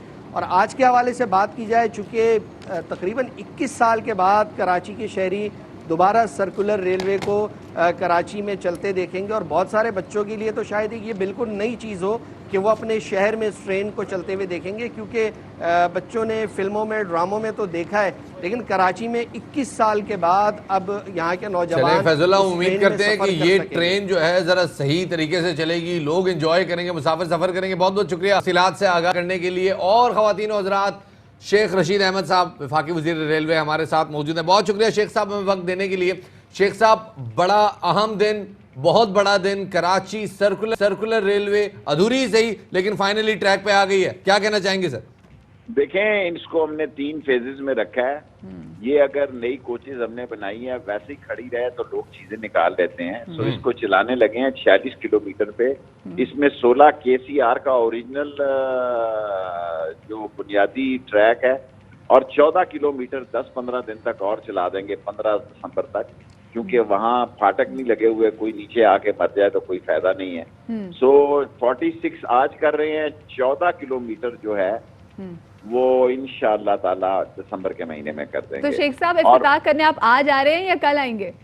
मैं आज ही आ रहा हूँ जी, पहुँच चुका हूँ कराची। पहुंच चुके हैं। अच्छा शेख साहब, ये बताइएगा कि पहले रूट कुछ और था, एकदम से जो रूट चेंज किया उसकी बड़ी रीजन क्या थी, और उसके लिए कहा जा रहा है कि हमें 31 दिसंबर तक वेट करना होगा? वो इतनी बड़ी पॉपुलेशन है, 8 जगह पे क्रॉसिंग है, फाटक लगा लें कोई मर जाएगा। लोग डरते ही नहीं है ट्रेन से, मौत से डरते ही नहीं है। फिर आप सारा मीडिया कहेंगे जी आज 1 आदमी मर गया, आज 2 आदमी मर गए। सो फाटक लगा रहे हैं फौरी तौर पर इस 14 किलोमीटर पे। बाकी सिंध गवर्नमेंट ने करना है ओवर ब्रिज और अंडर ब्रिज, जैसे जैसे वो करते गए उन्होंने ठेके दे दिए हैं, FWO को भी और सीवरेज का भी वो कर रहे हैं। तो इंशाअल्लाह ताला 1 साल के अंदर अंदर मुकम्मल ये KCR चल पड़े। शेख साहब, अब आप ये बताइएगा, ये जो कोचेज हैं इनकी तादाद इतनी रहेगी या जब बाकी 14 किलोमीटर ऐड हो जाएंगे तो क्या कोचेज और ट्रेनों की तादाद में भी इजाफा होगा? 40-20 अप और 20 डाउन चला करेंगी। 40 ट्रेनें हमने बनाई हैं, 15 बन के हम आज ऑन ट्रैक पे ला रहे हैं। सही। और शेख साहब, कितने पैसेंजर्स की इसमें कैपेसिटी होगी? जितने मर्जी जी, 40 बहुत बड़ी ट्रेन होती है। एक में कितने हैं जी? 40 कोचेज हैं, एक में कितनी है जी? नहीं, पैसेंजर्स कितने हैं? एक में 80 पैसेंजर्स की गुंजाइश, 500 पैसेंजर एक टाइम पे चढ़ सकेंगे। बहुत बड़ी तादाद है। 500 मोटरसाइकिलों का हजूम जो है वो एक ट्रेन में आ जाएगा, ये तो बहुत ही अच्छी बात है। अब शेख साहब ये बताइएगा कि कितने स्टेशंस रखे गए हैं और क्या मजीद स्टेशंस भी प्लान किए जा रहे हैं इसके लिए?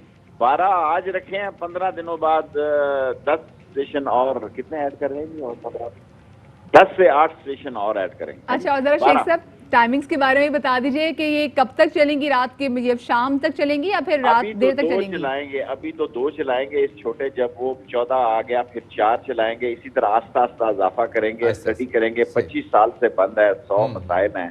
जब आदमी काम करता है तो बड़े मसले निकलते हैं। 25 साल से ये ट्रैक बंद है। सो अभी कल से हम 2 अप और 2 डाउन चलाएंगे और उसके बाद 4 अप और 4 डाउन चलाएंगे। उसके बाद 10 अप और 10 डाउन चलाएंगे। जबरदस्त। शेख साहब, स्टेशंस की हालत थोड़ी सी ज़ईफ है, तो जरा स्टेशंस की रेनोवेशन हो रही है? वो कर रहे हैं जी, वो भी कर रहे हैं और कब्जा जो है वो खाली कराना है सिंध गवर्नमेंट ने, लेकिन हमें कराची में पॉलिटिकल सपोर्ट नहीं है बिल्कुल कब्जा छुड़वाने के लिए। सही। अच्छा शेख साहब, ये भी है कि टिकट के लिए लोग अभी कंफ्यूजन में है, स्टेशन से मिलेगा, ट्रेन के अंदर से मिलेगा? ट्रेन के अंदर से मिलेगा जी, ये KCR लोकल बस की तरह ये चला करेगी, लाइक KCR बस चलाएंगे इंशाल्लाह। आप देखेंगे आज तो पसंद करेंगे।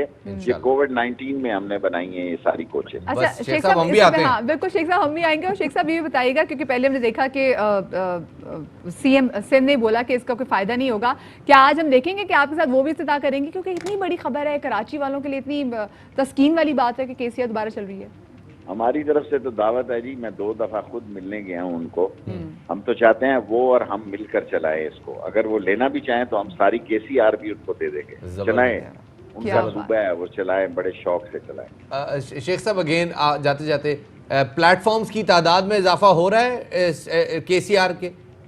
एक ड्रिग रोड का इजाफा किया है और 15 दिनों बाद 10 प्लेटफॉर्म और इजाफा हो जाएगा, 14 किलोमीटर का इजाफा हो जाएगा। और ठीक है, इनक्रेडिबल। तो शेख साहब उम्मीद करते हैं कि जी ये जो ट्रैक है, ये जिस तरह आप ट्रैक को हम देख रहे हैं, क्योंकि आंखों के सामने है, बड़ी तेजी से काम हो रहा है ट्रैक की रेनोवेशन पे, तो ये प्लेटफॉर्म भी रेनोवेट इसका होंगे। सारा क्रेडिट जो है जी चीफ जस्टिस साहब को जाता है। ये उन्हीं का हुक्म है अवामी मफाद आमा के लिहाज से कि 25 साल का मुर्दा ट्रैक जिंदा हो रहा है, वरना रेलवे ने तो कुछ करना था। ये बिल्कुल बिल्कुल ऐसे ही लग रहा है। शेख साहब एक क्विक क्वेश्चन, ये जो किराया रखा गया है इसका गालबन 50 रुपए है, आपको लगता है किराया जो है ये आहिस्ता आहिस्ता रिड्यूस होगा या इसमें भी कोई इजाफे का इम्कान? रिड्यूस करेंगे आज, जब तक वो 14 किलोमीटर नहीं शामिल होती इसको आज रिड्यूस करेंगे। अभी जब ऐलान करेंगे 11 बजे इस किराए को रिड्यूस करेंगे, 50 रुपए को रिड्यूस करेंगे। जब 14 किलोमीटर औरंगी तक शामिल हो जाएगा फिर बहाल कर देंगे। ये आपने शेख साहब बहुत सी बात की। अच्छा शेख साहब एक और बात जाते जाते, जैसे अभी जैसे जू का इफ्तिताह हुआ कराची में BRT का, तो वो एक कार्ड मिला, फिर कार्ड में आप बैलेंस चलवा सकते हैं। सो क्या हम KCR के हवाले से भी ऐसा कुछ सोच सकते हैं कि कार्ड मिलेगा जिसमें बैलेंस चलवा सकते हैं? कर रहे हैं हम तो कैश ग्रुप है, रेलवे में पैसे देंगे बस और टिकट देंगे। चलिए जी, बहुत बहुत शुक्रिया जी। शेख रशीद अहमद साहब हमारे साथ मौजूद थे जी। कार्ड का नहीं है जी, पैसे लाएं, 50 रुपए पकड़ाएं, टिकट ले लें। और ये शेख रशीद साहब ने हमें एक बड़ी ब्रेकिंग न्यूज़ दे दी है कि जो किराया बताया गया था 50 रुपए, वो अभी इफ्तिताह के दौरान उसको रिड्यूस करने का भी ऐलान करेंगे, which is a very good news. बिल्कुल। और आज शेख साहब की आवाज़ भी ना काफ़ी हशाश बशाश जो है वो सुनाई दे रहे थे, और कराची माशाल्लाह से कराची पहुंच भी गए, और इंशाल्लाह अब होने जा रहा है इसका इफ्तिताह। तो जो आवाम हमें देख रही है, आप लोगों जो है खुश, अब आप लोगों को ये झंझट नहीं होगा कि जी बाहर ट्रैफिक बहुत ज़्यादा और बाइक्स वगैरह का भी शफात, जैसे आप कह रहे थे कि भाई कितना आसानी हो जाएगी। और एक कोच में 80 पैसेंजर्स की, एक कोच 40 कोचेस, बाकी अगर तुम आप ही समझदार हो। और ये फिलहाल जो है 20 कोचेस की ट्रेन बनाई गई है, तो तकरीबन 500 मुसाफिर जो है इसमें अकोमोडेट हो सकते हैं एक टाइम में। एक बड़ी अच्छी सोच है। अब देखें, अब यहाँ पे जिम्मेदारी जो है वो आपकी और हमारी आ जाती है, जिन लोगों ने इन कोचेस में सफ़र करना है, कि इन कोचेस को अपनी कोच समझ के आपने सफ़र करना है। इसमें आपने हस्बे आदत हस्बे रिवायत गंद नहीं फैलाना, जो कि जिसके कवी इम्कानात हैं, और ना ही मार्करों से वहाँ पे अपने नंबर लिख के जाने प्लीज। और ख़ास तौर पे जनाब वो जो आप निशानियाँ छोड़ के आते हैं अपन जो ट्रेन की बोगियों के ऊपर, वो जो है वो अगर आपको कोई ऐसा बंदा करता हुआ नजर आए ना, उसको वहीं गिच्ची से पकड़ें और वहीं रेलवे पुलिस के हवाले करें कि यार ये देखो हमारी ट्रेन गंदी कर रहा है। खैर जनाब आगे बढ़ते हैं और एक और अच्छी खबर जनाब शामिल करते हैं। मुल्क में इंडस्ट्री जो है वो फाइनली थोड़ी सी ट्रैक पे आ रही है। गो के महकमा शुमारियात कह रहे हैं कि जी तरक्की की शरह जो है वो 0.5 से 1.5% तक रहेगी आने वाले साल में, लेकिन एक्टिविटी, इकोनॉमिक एक्टिविटी जो है वो शुरू हो गई है ग्राउंड पे, और उसमें जनाब खास तौर पे टेक्सटाइल का बड़ा किरदार। बिल्कुल शफात। और खुद वज़ीर-ए-आज़म इमरान खान साहब भी कहते हैं कि मुल्क में महंगाई की जो बड़ी वजह है वो बेसिकली यहाँ पे बरामदात की कमी है। हुकूमत में आते ही सख्त मौशी बहरान का भी सामना था, और अब मुल्क को सनतकारी की तरफ लेके जाना है। कराची और फैसलाबाद ऊपर जाएंगे तो पाकिस्तान ऊपर जाएगा। वज़ीर-ए-आज़म इमरान खान ने अपने दौरा फैसलाबाद में ताजरों, टेक्सटाइल मैन्युफैक्चरर्स और एक्सपोर्टर्स से मुलाकातें की, जिसमें सनतकारों को बिजली ना मिलने की शिकायत फौरी दूर करने की हिदायत भी की गई, और इस मौके पर यान ड्यूटी पर 5% छूट देने का भी ऐलान किया गया है। वज़ीर आज़म का कहना था कि वो मुल्क को सनतकारी की तरफ ले जाना चाहते हैं, और यह पूरी कोशिश है कि पाकिस्तान इंडस्ट्रियलाइजेशन की तरफ चले, पाकिस्तान अपनी एक्सपोर्ट्स बढ़ाए। गवर्नमेंट का काम इसको फैसिलिटेट करना है, अपने सरमायाकारों के लिए आसानी करें ताकि वो सरमायाकारी करें, ताकि नौकरियां पैदा हों, ताकि हम रोजगार बढ़ाएं और ताकि हम गुर्बत कम करें। Chairman all Pakistan textile mills association Naveed Gulzar Sahab हमारे साथ मौजूद हैं, उन्हें खुशामदीद कहते हैं। बहुत शुक्रिया सर वक्त देने के लिए। सर पहले तो ये बताइएगा, खान साहब बड़ी तवज्जो दे रहे हैं टेक्सटाइल सेक्टर पे, और बड़े अरसे बाद हमने सुना है कि जी फैसलाबाद की जितनी भी पावर लूम्स हैं वो अपनी फुल कैपेसिटी पर चल रहे हैं। क्या उम्मीद लग रही है आपको? जी बिल्कुल आप सही फरमा रहे हैं। इस वक्त जो भी जितने भी टेक्सटाइल सेक्टर है वो इस वक्त माशाल्लाह तमाम ऑपरेशन में है। हर तरह की जितनी भी इंडस्ट्री है इस वक्त वो चल रही है, और होप यही की जा रही है कि ये अच्छा बेनिफिट होगा पाकिस्तान को। सही। अच्छा नवीद साहब ये बताएगा कि बिजली फरामी की हिदायत भी, कीमतों में कमी और यान ड्यूटी पे जो 5% छूट दी गई है, उससे आप क्या समझते हैं कि वो कितनी मददगार साबित होगी टेक्सटाइल सेक्टर को आगे बढ़ाने के लिए?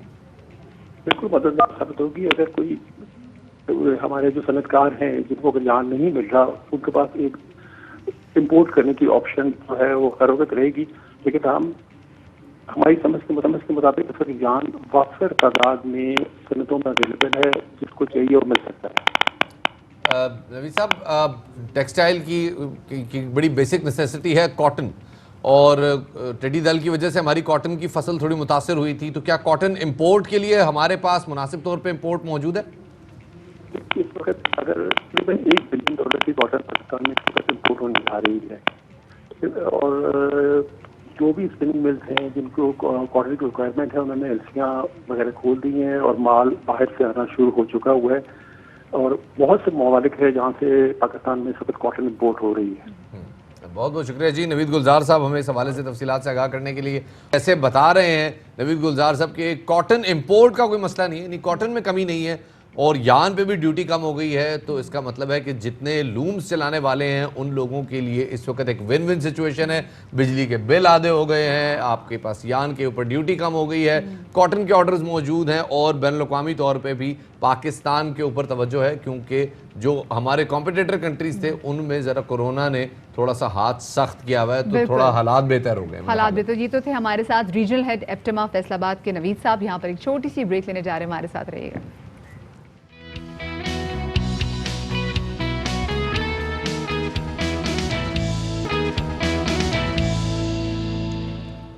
ब्रेक के बाद आपको खुशामदीद कहते हैं जनाब। बिल्कुल जी, और ब्रेक के बाद फौरन ही मैं आपको एक अच्छी सी इनफैक्ट आपको अहम तीन खबर से आगाह करते चलें कि स्टेट बैंक के मुताबिक मुल्क की ज़र मुबादला के ज़खायर 21 माह की बुलंद तरीन सतह पर आ गए हैं, और स्टेट बैंक के मुताबिक मुल्क की ज़र मुबादला के ज़खायर 20 अरब 8 करोड़ डॉलर से तजावुज़ कर गए।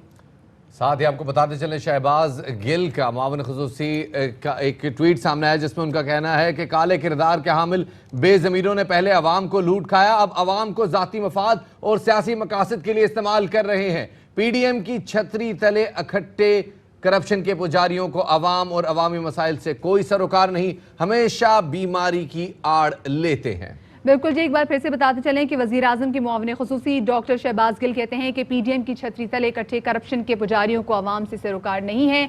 एनसीओसी हाई कोर्ट फैसले के बाद भी जल्द से जारी रखना इसकी गवाही है कि बीमारी की आड़ लेने वाले खतरनाक बीमारी पर अहकामात नजरअंदाज कर रहे हैं। काले किरदार के हामिल बेज़मीरों ने पहले अवाम को लूट खाया, अब ये अवाम को जाती मफाद और सियासी मकासद के लिए इस्तेमाल कर रहे हैं। उम्मीद है कि कौमी सलामती के मामले को हस्ब साबिक सियासत की नज़र नहीं किया जाएगा। दरबारियत से बाला होकर अवाम को मौत के मुंह में धकेलने से इज्तनाब किया जाएगा।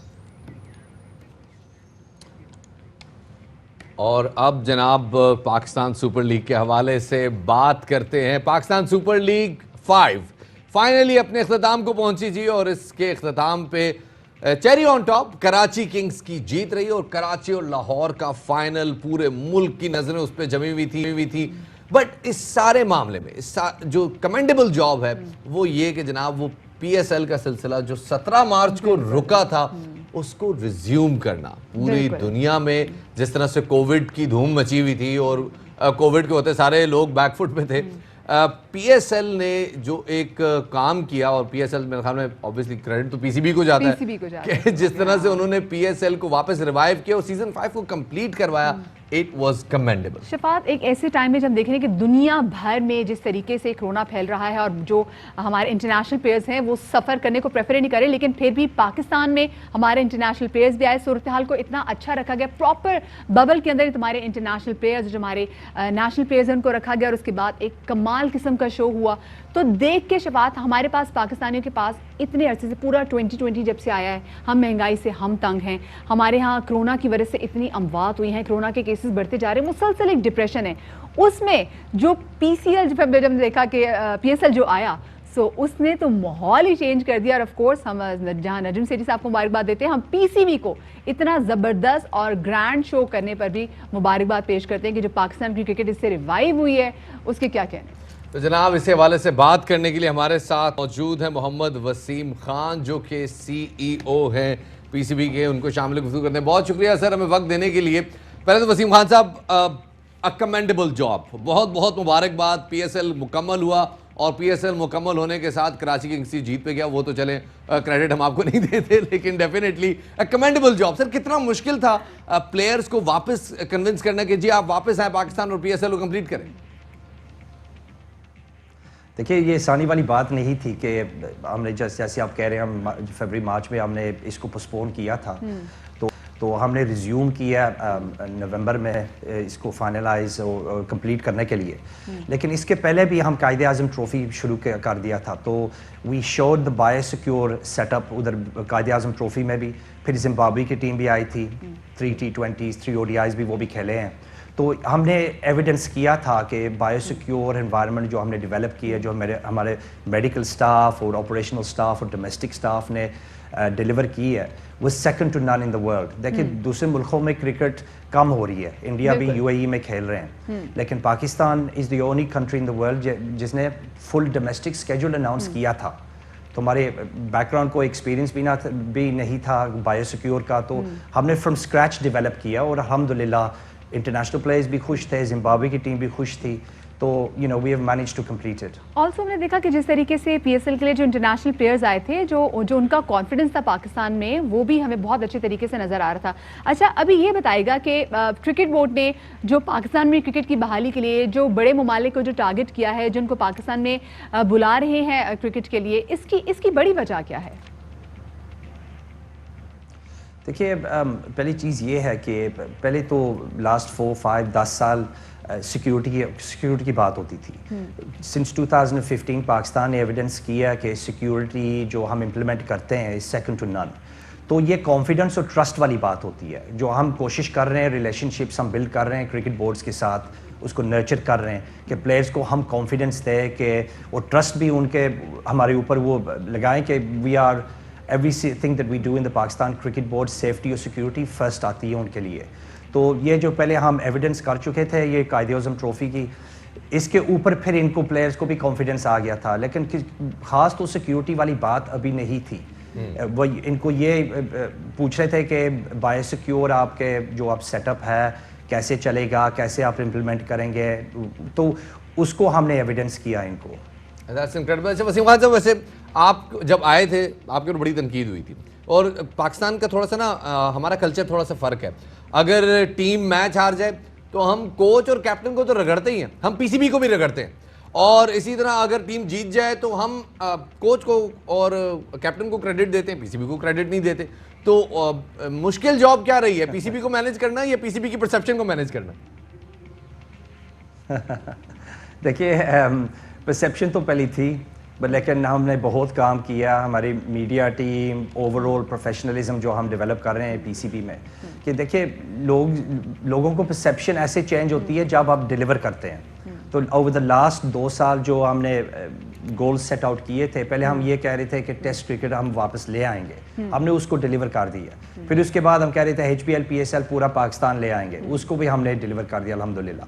तो 5 ईयर स्ट्रैटेजी भी हमने डेवलप की है, तो बहुत सी चीज़ें हम डिलीवर कर रहे हैं PCB में। ऐसे परसेप्शंस चेंज होते हैं, तो ठीक है पहले तो स्केप्टिसिज्म थी कि दूसरे मुल्क से लोग आ रहे हैं, ये इनको क्या पता, कल्चर का क्या इनको क्या पता, लेकिन जो मेरे जहन में ये बात थी कि यू ओनली चेंज परसेप्शंस जब रियलिटी आती है। रियलिटी ये है कि हम डिलीवर कर रहे हैं और पाकिस्तान की बेहतरी के लिए हम डिलीवर कर रहे हैं, और जैसे इंग्लैंड में कहते हैं proof is in the pudding. जो हम आप जहाँ पे अपने सामने जो आप हर चीज़ देख रहे हैं, टेस्ट क्रिकेट को, HPL PSL प्लेयर्स इंटरनेशनल आ रहे हैं, और अगर इंटरनेशनल टीम्स नेक्स्ट 24 मंथ्स पे भी आ रहे हैं, इंग्लैंड, ऑस्ट्रेलिया, न्यूजीलैंड और साउथ अफ्रीका। बिल्कुल वसीम खान, जो PSL था it was a great success. PSL दुनिया में अब एक ब्रांड बन चुका हुआ है, लेकिन समहाउ उसके पीछे भी कुछ इश्यूज हैं, जो फाइनेंशियल इश्यूज पे हमने देखा कि फ्रेंचाइज के बहुत सारे जो मामला भी थे वो थोड़े ख़राब भी हुए थे PCB से। तो अब ये मामला कहाँ पर स्टैंड कर रहा है? देखिए ये मामला ठीक हो जाएगा, क्योंकि पहली चीज़ ये है, ये परसेप्शन है कि हमारे रिलेशनशिप नहीं है फ्रेंचाइज ओनर्स के साथ, लेकिन ये परसेप्शन ये गलत है। कि देखिए हर बिजनेस में, हर ऑर्गेनाइजेशन में, लाइफ में आपके you never gonna agree on everything with everybody. तो उनके वो अपने आप को लुक आफ्टर कर रहे हैं, हम PCB और HPL PSL के हम सोच रहे हैं, लेकिन एक चीज़ है जो इन्वेस्टर्स हैं, ये हमारे फ्रेंचाइज ओनर्स, ये पाकिस्तान की बेहतरी के लिए कर रहे हैं। सो फुली सपोर्टिव हैं। जो हम मॉडल देख रहे हैं फाइनेंशियल मॉडल, इंशाल्लाह कॉम्प्रोमाइज़ हम रीच करेंगे और हम आगे भी डिलीवर करेंगे। तो PSL HPL PSL 6 के फुल प्लानिंग अभी हम कर रहे हैं।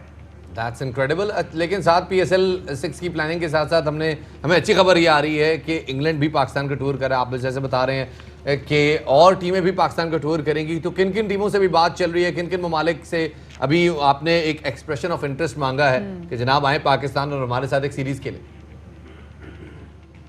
जी देखिए, पहले जैसे मैं बता चुका हूँ कि जिम्बाब्वे की टीम आई थी अप अंटिल 2 वीक्स अगो, तो 3 ODIs थी, T20s खेले हैं वो।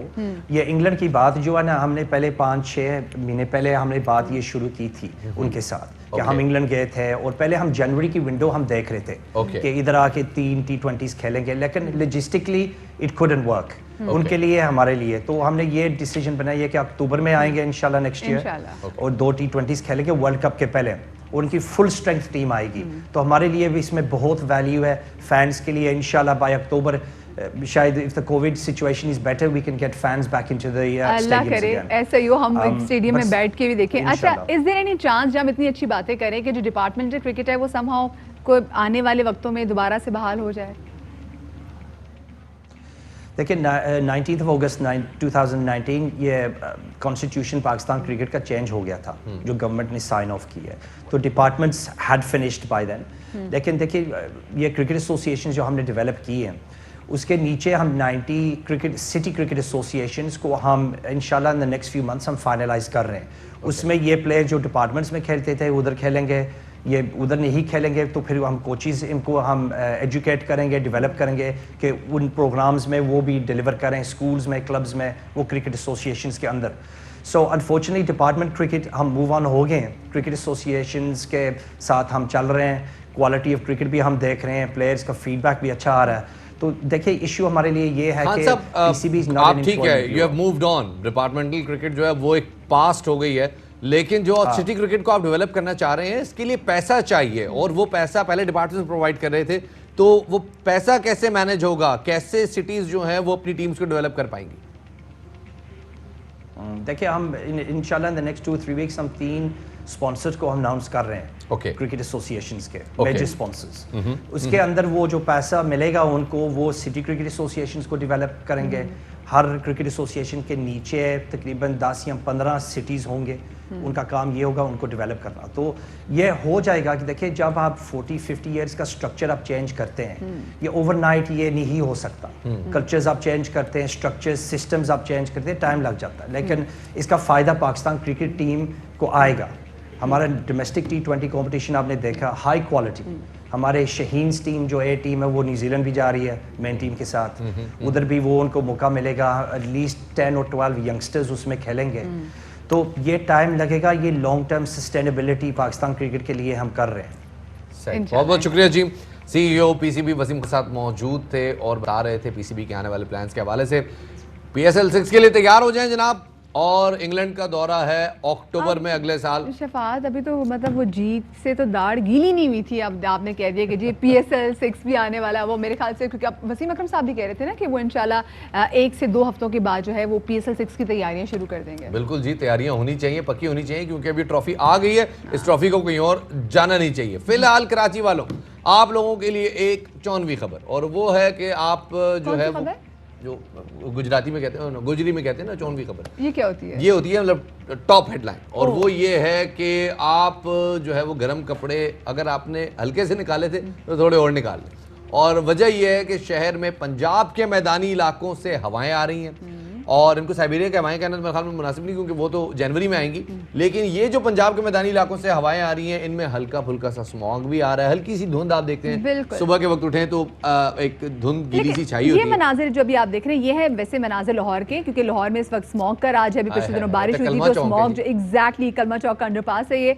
तो पिछले दिनों बारिश भी लाहौर में हुई, तो जो स्मॉग थी वो कम होगी। लेकिन कराची में आपको पता है कि जो जब अगर कोयटा का मौसम ठंडा हो जाए तो कराची का मौसम भी समाव ठंडा हो जाता है। वो जो साइबेरियन हवाएं हैं वो आके उन्होंने टच करना शुरू कर दिया, जिसकी वजह से शफात हम अब आई डोंट थिंक सो कि किसी भी घर में AC चलता होगा, और बगैर पंखे के भी अब गुजारा हो जाता है रात में। जी जनाब, लेकिन मच्छर जो है वो कराची के आजकल मगर मच्छर बने हुए हैं, तो जरा एहतियात करें, कि डेंगू से भी एहतियात करें, क्योंकि ऐसे मौसम में ज़रा ज़्यादा ससेप्टेबल हो जाते हैं, ज़रा ज़्यादा प्रोन हो जाते हैं हम डेंगू के, और केसेस भी पूरे कराची से रिपोर्ट हो रहे हैं। ज़रा आने वाले प्रोग्राम में मेरे ख्याल में हमें इस पर भी बात करनी चाहिए।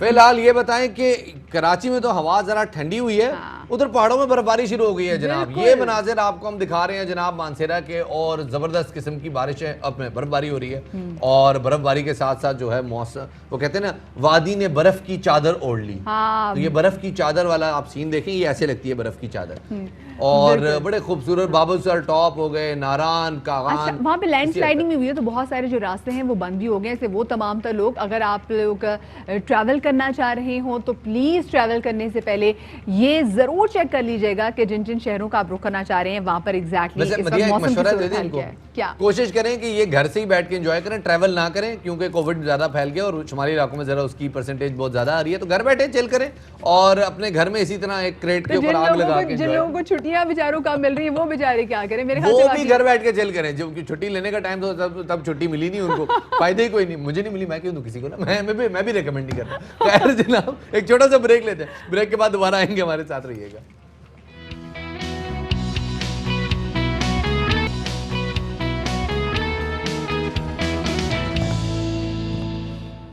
ब्रेक के बाद खुशामदीद कहते हैं आपको बाखबर सवेरा में। ब्रेक पे जाने से पहले पीसीबी के सीईओ हमारे साथ मौजूद थे, वसीम खान साहब, और उन्होंने बड़ी अच्छी बातें, बड़ी हौसला अफजा बातें की।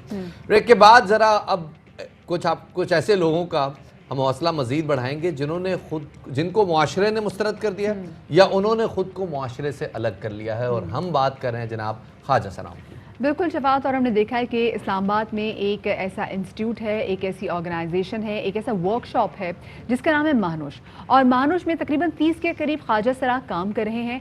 वैसे तो ये क्रेडिट जो इदारे को जाता है जिनकी बानी है महा चिश्ती, कि महा ने अपनी वर्कशॉप में बहुत सारे ख्वाजा सराओं को एंगेज किया, उनको हुनर सिखाया, उनको हुनरमंद बनाया, कि ताकि वो अपने पैरों पर खड़े होके अपने फाइनेंसेस जो हैं वो बर्दाश्त कर सकें और मुआशरे में एक बाइज्जत मकाम जो कि उनका हक है, उनका राइट है, वो हासिल कर ले। अब ये जो आप पिक्चर्स देख रहे हैं स्क्रीन में आपके साथ, तो आपको समझ आ गई होगी कि एग्जैक्टली वर्कशॉप में हो क्या रहा है। शफात डिफरेंट किस्म की चीज़ें बना रहे हैं, ट्रक आर्ट रिलेटेड पेंट कर रही हैं, कुर्सियाँ बन रही हैं, छोटे फर्नीचर बन रहे हैं, और बड़ी प्यारी चीज़ें जो हैं यहाँ पे बनाई जा रही हैं। तो जनाब इसी हवाले से बात करने के लिए हमारे साथ मौजूद है सरबरा महा चिश्ती, और साथ ही इस इदारे में काम करने वाले ख्वाजा सरा जनाब जिनका नाम है चांदनी गुल, वो हमारे साथ मौजूद हैं। दोनों मेहमानों को खुशामदीद करते हैं जी। सबसे पहले महा आपकी तरफ आते हैं। पहले तो ये बताइएगा, बड़ा अनयूजुअल आइडिया है कि जनाब ख्वाजा सराओं को हम साथ मिलाकर एक वर्कशॉप डेवलप करें, उनको हुनर सिखाएं, कुछ प्रेशर तो आया होगा? अस्सलामुअलैकुम, thank you so much for having me. और जी बिल्कुल, बस यही जो हमारी एक थिंकिंग है कि एक अनयूजुअल बात है जो हमने इस माशरे में ख्वाजा सराओं को खुद ही आइसोलेट किया हुआ है, जो हम इनको इंसानियत की नज़र से नहीं देखते और उनको बस अलहदगी में रखते हैं, उनको अनटचेबल्स हमने करार दे दिया है। दिस इज़ द थॉट, यही सोच को हम बदलना चाहते हैं कि नहीं, अगर हम इसी उम्र से लोगों को, बच्चों को सिखाएं कि ख्वाजा सरा भी इंसान हैं, वो हमारी इक्वल के तौर पे रहते हैं। This is a thought that we want to put through Manush. And because जो मोस्ट ख्वाजा सरा पाकिस्तान में आपको दिखाई देते हैं वो या भीख मांग रहे होते हैं या अदर इलिसिट एक्टिविटीज़ में होते हैं, तो हम एज एन ऑर्गेनाइजेशन उनको जॉब अपॉर्चुनिटीज़ प्रोवाइड कर रहे हैं ताकि बहुत करते हैं, क्योंकि यकीन माने बहुत पेनफुल होता है जब हम देखते हैं ख्वाजा सराओं को जब वो सिग्नल्स पे खड़े हुए होते हैं, क्योंकि लोग उनको एक्सेप्ट नहीं कर रहे होते, लोग उनको नौकरियां नहीं दे रहे होते, जब वो तालीम भी हासिल करना चाहें तो तब भी वो काफ़ी सारा बुलेट होते हैं। ये बताइएगा कि आपकी इस ऑर्गेनाइजेशन में जो ख्वाजा सरा हैं उनको स्पेसिफिकली किन किन चीज़ों की तालीम दी जाती है, और क्या सिर्फ इस्लामाबाद के ख्वाजा सरा ही आपके इंस्टीट्यूट में या फिर बाकी शहरों से भी आए हुए हैं? जी, हमने ये जो ऑर्गेनाइजेशन शुरू की है ये अभी तो ट्विन सिटीज़ में ही बेस्ड है, इस्लामाबाद और रावलपिंडी, लेकिन हमें जो डोनेशंस आती हैं, अगर हमें कोई बताए कि वो लाहौर में किसी ख्वाजा सरा को जानते हैं या कराची में, तो हम उनको वो डोनेशन ज़रूर भेजते हैं।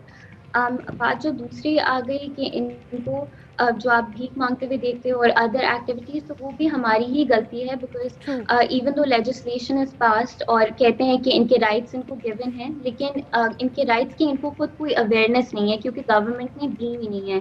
जब तक लेजिस्लेशन की इम्प्लीमेंटेशन नहीं होगी, जब तक ये बड़ा की पॉइंट है, लेजिस्लेशन बन जाती है, इम्प्लीमेंटेशन नहीं होती। चांदी गुल हमारे साथ मौजूद हैं चांदनी, पहले तो बहुत बहुत शुक्रिया हमें वक्त देने के लिए। दूसरा ये बताइएगा, आप क्या सीख रही हैं इस इदारे में, और आप फाइनेंशियली क्या इंडिपेंडेंट हैं आप?